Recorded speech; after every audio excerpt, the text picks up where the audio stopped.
Thank you and welcome back to the final segment of the show for today.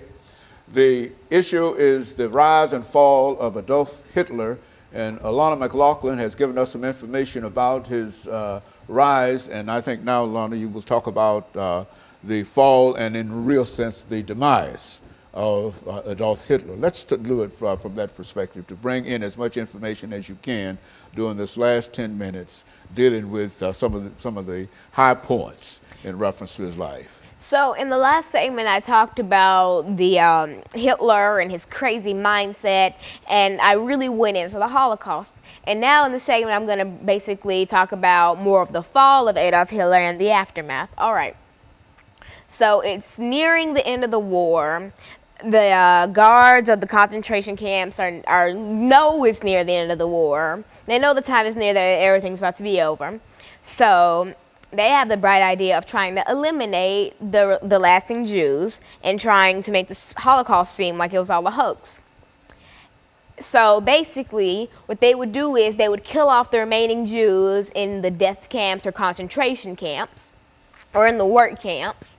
They would kill them off, and they would try to tear down as much of the camp as they could. Like, for instance, Auschwitz.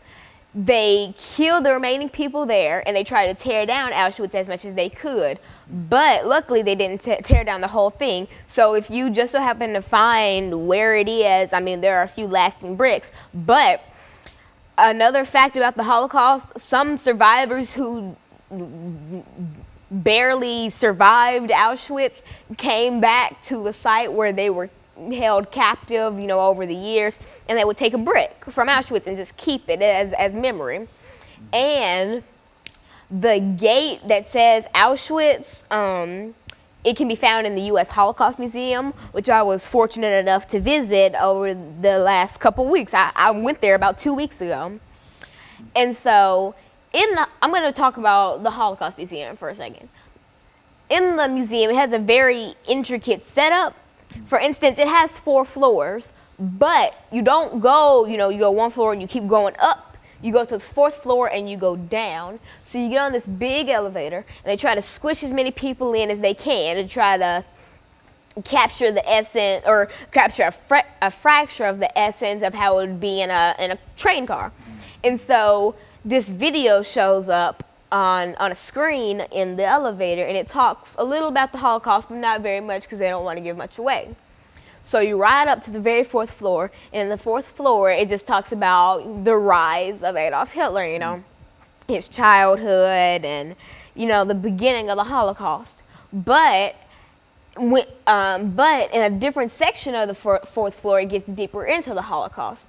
So after you leave the 4th floor, you walk through a staircase, or kind of like a little bridge, where if you look out of a window, you can see the lower floors. But a fun thing about it is, on the little glass panels of the museum, there are names of families that were involved in the Holocaust. So you'll see Horn and a lot of other names that were families of people who were killed in the Holocaust, and they're all etched into the glass. So you walk across this bridge, you enter the 3rd floor, which talks more in-depthly about the Holocaust, and they even have a train car, and it's not even a replica, an actual train car that they had to have flown in and dropped into the building, and they had to build the building around it. And so you can see that train car, and you walk through it where you can explore other divisions of the 3rd floor. After that, you walk down a staircase, and if you look out of a window by the staircase, it says, "Never forget, always remember." And so you see more of those bold yet simple statements around the Holocaust Museum. And like, for instance, outside of the Holocaust Museum, like on a door, or not on a door, but on kind of a wall, etched in, it says, "You are my witnesses." And it's a passage, it's a little scripture from, I think, Isaiah in the Bible. And it says, "You are my witnesses." And so that really means that we bear witness for the people who can no longer tell their stories. And it is our duty as people who are living after this has happened, to tell our children and for them to tell their children, so that the memory of this is never forgotten. Because there are people out there and there are websites out there that try to chalk the Holocaust as a hoax. And you can find, and you have to be really careful where you look up information about the Holocaust, because you will find a lot of sites like that. They'll say concentration camps never existed, the Holocaust never happened, it was all fabricated, it all was all a war tactic or something like that. It's stuff that doesn't really make sense. And so we have to bear witness to these people. And so when you get done with the 3rd floor, you go to the 2nd one, and it has testimonials from people who happen to survive the Holocaust. And there's this one real popular testimonial about a woman who married the man who saved her, or a man from the army who came and, you know, rescued the people that were in her camp. And so after you take a walk around the 1st floor, you'll, oh, I forgot an essential part of the 1st floor, the shoes. It depends on what time of the year you go, but you will see shoes from the Holocaust. There are children's shoes, women's shoes, and you see a lot of heels and stuff, and it really shows that these people didn't know what they were getting into, because who would wear heels to go work in go die in a death camp? And so it really shows how these people were fabricated and lied to, only saying, oh, they would be going to work. And they just ended up being killed. And so they were just swept off the street by the armies, by Hitler's armies, and placed into the Holocaust. Either that, or they were lied to, and the whole Holocaust was sugar-coated. And another thing about sugar-coating, when the Red Cross would come and inspect the camps, they wouldn't wash them up beautifully.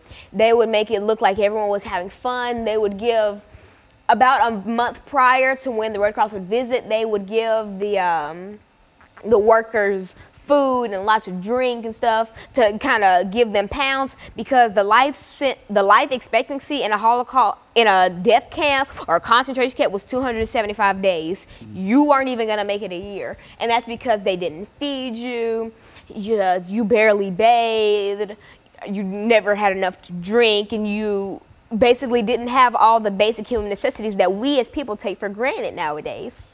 And so they would clean them up, and so that's why a lot of the world during this period was lied to. And only until it was too late did we realize what was happening, because either a lot of stuff wasn't broadcasted, or only the good stuff was broadcasted, and it would just be lies. When we would see people smiling and just skipping along, these people were grieving the death of their children who were just thrown into furnaces because they were marked incapable of work.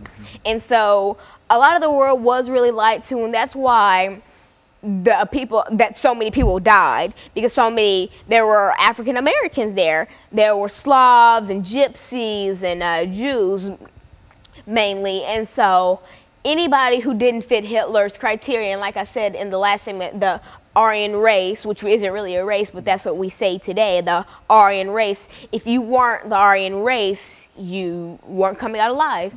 But there was another way that a lot of people did manage to survive. Well, not a lot, but a fraction of people did manage to survive the Holocaust. They would get on boats and sail to different countries. And there's a story, that's not really a story, but a famous incident where people got these fake passports, and they sailed from Germany to Cuba. And at first Cuba was going to let them in, but then Cuba changed their mind and did not let them in. So they sailed around the sea, not wanting to go back to Germany, and everyone on the boat perished.